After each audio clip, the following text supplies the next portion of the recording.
Hi creative friends, this is Freya and thank you so much for being here. This video is going to be me using oil pastels on brown paper. But before I begin, I would like to talk a little bit about fixatives because I was asked if I spray my pages so my oil pastels don't smudge. Now, first of all, I don't want to make a separate video about fixatives because I am most definitely not an expert. I tend not to use them. So years ago, I had the absolute worst problem with sticky pages, and it broke my heart. To see my work being ripped apart with no way for me to salvage it and no ready solution, I mean, I know you guys understand. So I read up about varnishes and I switched from glossy medium to matte medium. Now, around the same time, I started painting some of my furniture with chalk paint.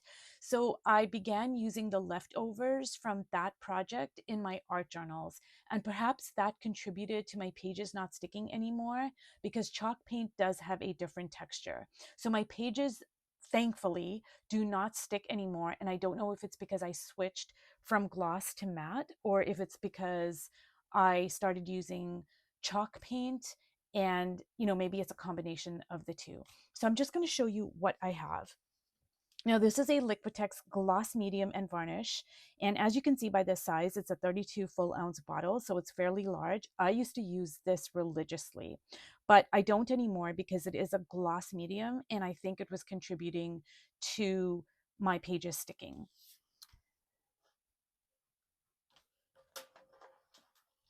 Now, this over here is a Liquitex matte varnish, and this bottle is almost, well, it's about halfway full. And I think this is a lot better because it is, it's not a gloss, but I still don't use it. So I need to get rid of it actually. Now, this over here is Spectra Fixative. And this is really good, in my opinion, because it's all natural, it's odor free, and it's made from milk casein. So it's not an aerosol, it is a spray fixative, like you spray it. And you can use it for pastel, chalk, pencil, charcoal, oil pastel, colored pencils. And the substrates you can use it on are paper, gessoed canvas, unglazed ceramic, leather, fabric, wood, stone, and more. So I've only ever used this a few times because this bottle is almost full as well. But I would probably prefer this over any of the other fixatives because it does not flatten out the color. Like a lot of other fixatives, they do fix the oil pastel or your pencil or whatever you're trying to seal, but it also tends to flatten out the colors, and this does not. But, like I said, I still don't use it. I should probably start using it a little bit. Now this over here is a Grumbacher matte workable fixative. So what workable fixative means is that, just say I'm working on this and I apply some oil pastels and I don't want it to smudge. So I will, spray it and allow it to completely dry, and then I can go in and work over top of it. So that's what workable fixative means. It means that you can continue working over top of the fixative once it dries. Whereas with this, I would use this as my last layer. Like I'm just going to use this to seal it in, and I would not go over top of this and work over top of it. I don't know if you can work over top of it or not. It doesn't say that it's workable fixative. So when it doesn't say that, I assume that it's not. So again, this is Grumbacher matte workable fixative. Oh, and you can use it for pastel, charcoal, and pencil. Now it doesn't say oil pastel, so I don't know if that means you can use it only for soft pastels. But generally speaking, if it says pastel, it includes, oil pastels, soft pastels, etc. So I'm going to put that off to the side. Now, this over here is Dorland's Wax Medium, and I absolutely love this. I use this on canvas, and what you do is you get a soft cotton cloth, and I dip it in here, and then I like rub it like so, and allow it to dry. And not only does it seal everything, but it doesn't flatten out the colors. It actually brings the colors out, like they really pop. And I use this on my canvas art that I sell. And it's archival and it's artist quality, etc. And that is Dorland's wax medium. Now, this is what I use present day. It's Mod Podge and it's matte. So this is archival. It's non-yellowing. And the reason why I started using this is because in the beginning, I had some leftover from, I guess, some projects I was doing with my daughter at the time. And, you know, I just bought a bottle, and then I had a lot of leftovers. So I just started using it and I really like it. I know it's a bit of a cheaper kind of a brand, but I use so much glue that I really go through these bottles a lot. But I just wanted to show you here with my art journals, I do not seal my oil pastels because I actually love the irregularities and the messiness that the transfers bring. So I think I've pointed this out before, and I'm not sure if the camera can pick up on this, but okay, so this is oil pastel over here. And then when I shut the book, you know, some of this oil pastel transfers onto here. But I'm going to bring it up closer here. So I actually love all the messiness and all the, you know, juicy irregularities that can happen. So I tend not to fix my art journal pages. And as you can see, like the pages are not sticking at all. You know, they're just, you know, I don't know. So like I said, I don't know if it's because I switched from the gloss to the matte or because I use chalk paint. Like, I really don't know. And I'm so thankful though, because um, sticky pages are just awful.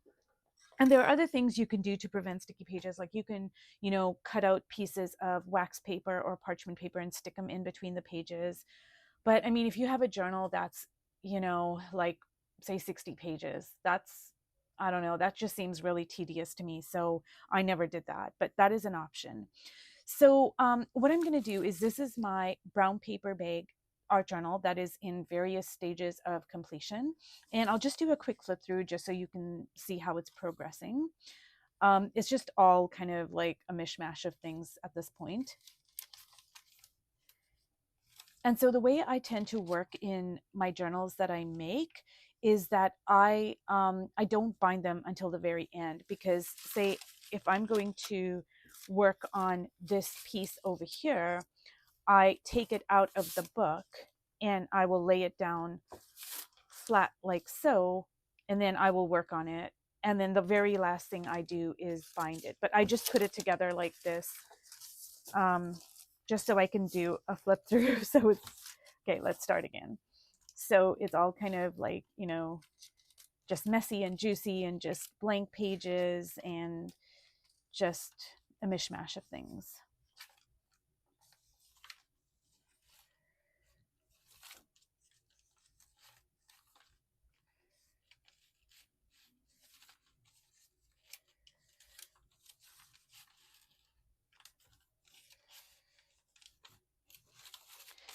So let's get to the oil pastel part of this. And what I'm going to do is just pick a page. I think I'm just going to go with this actually, because, you know, I already have a face kind of drawn in there a little bit. So what I'm going to do is I'm just going to get out my oil pastels. And brown paper is a great substrate for oil pastels. I don't know, there's just something about it that just is really delicious. So I'm going to get a lot of flesh colored pastels here. And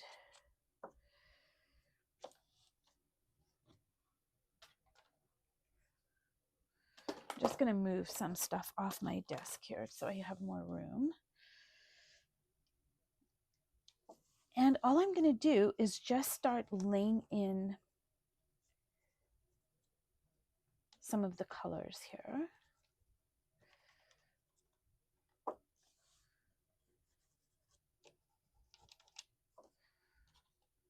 And I'm going with my cheaper grade oil pastels in the beginning. Like I save my Senneliers for the last.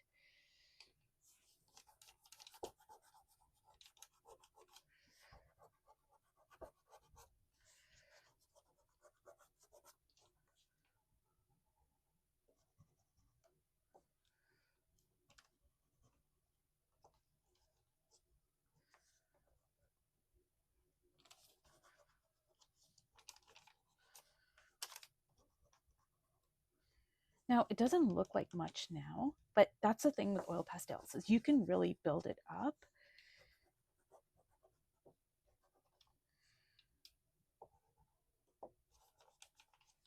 And I am going to use some of my chalk paint and my Liquitex ink.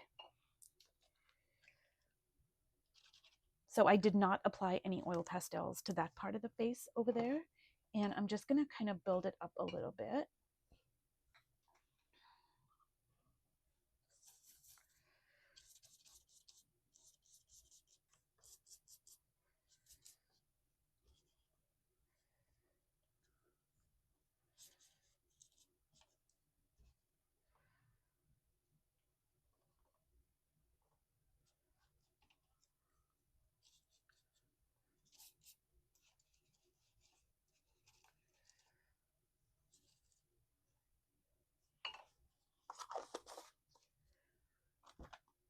Now, while I'm waiting for that to dry a little bit here, I just want to just point out something.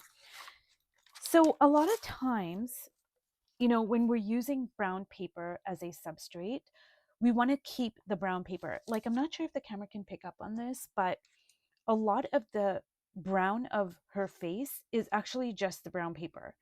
So I have acrylic paints, acrylic, excuse me, ink. I have chalk paint. I have oil pastels. And I also have the brown of the paper. Like this over here is just the brown paper. This over here is just the brown paper. This over here is just the brown paper. That, you know, the lighter part of her brow, like her kind of under her eyebrows, that is just the brown paper. Some of the hair is just the brown paper. So I have allowed a lot of the brown paper to show through, and even that is just the brown paper right there. But sometimes, you know, we can, like over here, I have used the brown paper. Like all of this is a brown paper. It's the original brown paper bag. And parts of her face are the brown paper. Parts of her neck are the brown paper. Parts of this house are the brown paper. But the background, I completely covered it up with paints.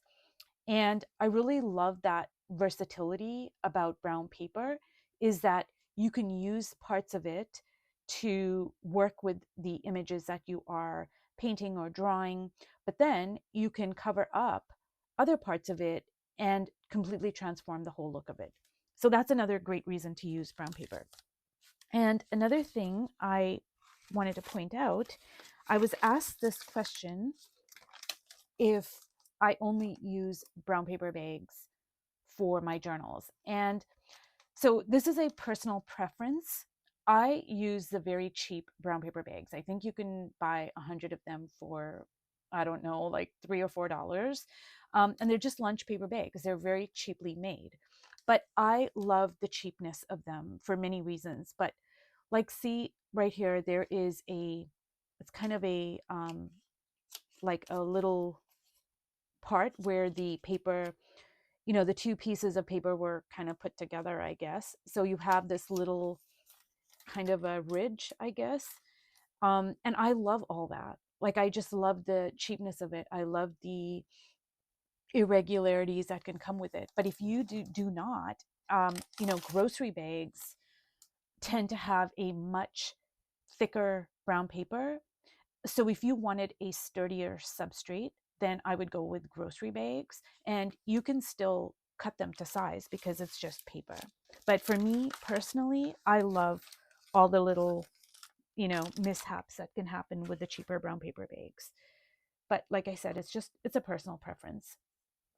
So I'm just going to continue working here, and I'm just going to add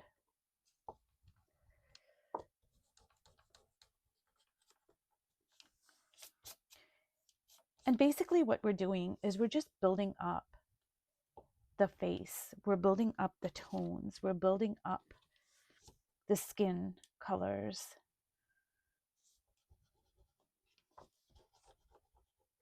And if the brown paper tears, I just fortify it with some collage. So it's not a big deal to me. But you know, everybody is different. Like you might have a different preference about what you wanted to use. And when you go to museums and you purchase something from the gift shop, usually there's a ton of beautiful paper bags that museums tend to put your stuff in. So if you wanted to use those, that's also a great alternative. And another great way to make a brown paper art journal is to use different kinds of brown paper. So maybe you can have a few pages that are made out of a brown paper bag, and then you can have other pages that are made out of, you know, a grocery bag, etc., etc. All of my pages are made out of the brown paper bag, like the cheap lunchbox type of brown paper.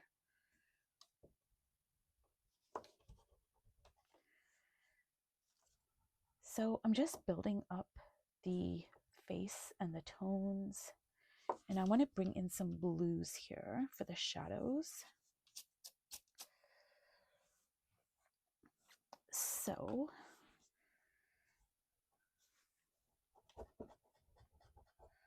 I'm putting part of it in the hair and part of it in the face here. And that's just gonna kind of give the hair some dimension.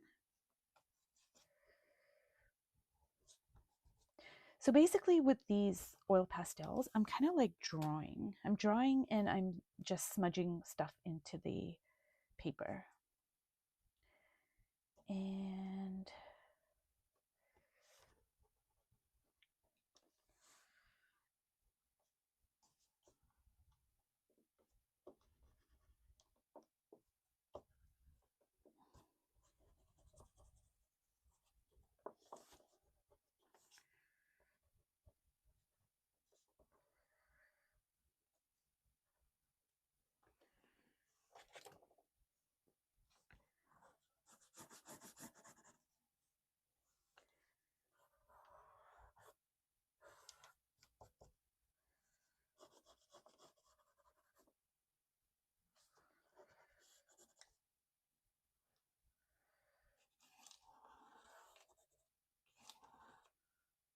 And I'm searching for my lines here.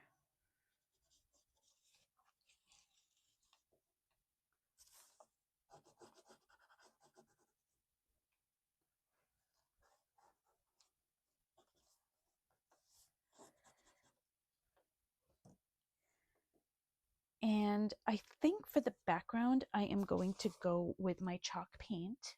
And I'm just going to use it in the cashew.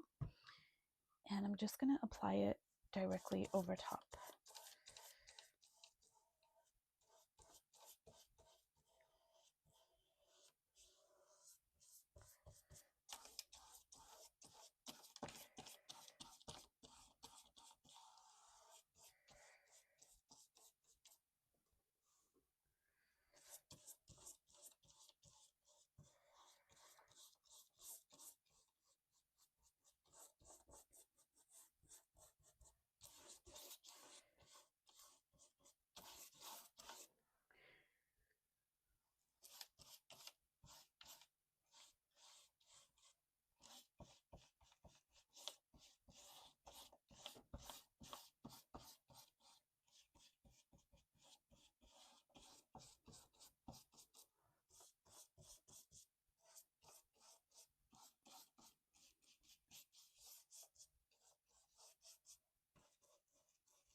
So now what I'm going to do is work on the dress part, and I think I'm just going to go with some grays. I'm just feeling it, so I think I'm going to pick a few grays here and see what I can come up with.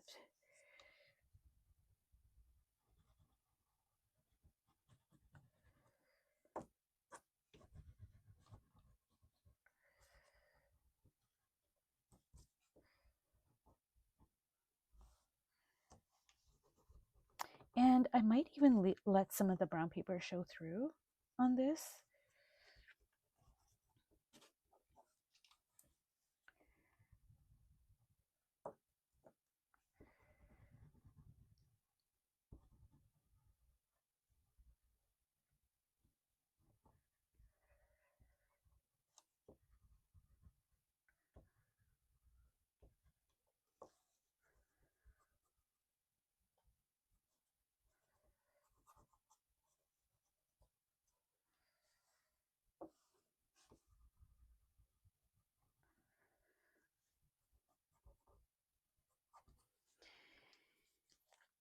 And I am going to use some of my Liquitex ink in the hair. And I have done this before in one of my other videos that, even if you're not painting a brown skinned woman, I really love this Liquitex for so many different things. Like the transparent burnt sienna, you can use it to age your pages, you can use it to age your collage.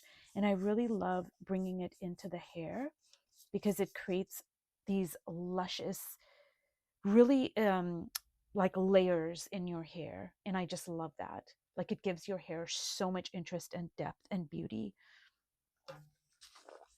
So what I am going to do is just very sparingly put some of that black in there.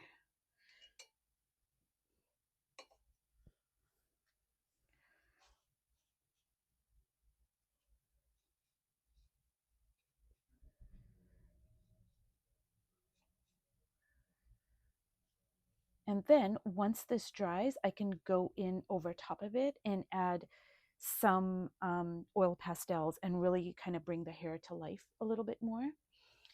So I'm going to bring this up closer here. So I've added a lot of oil pastels to the neck, to the face, and to her dress. Once this completely dries, I will come back in and I will add more oil pastels to the face. I will, add some facial features.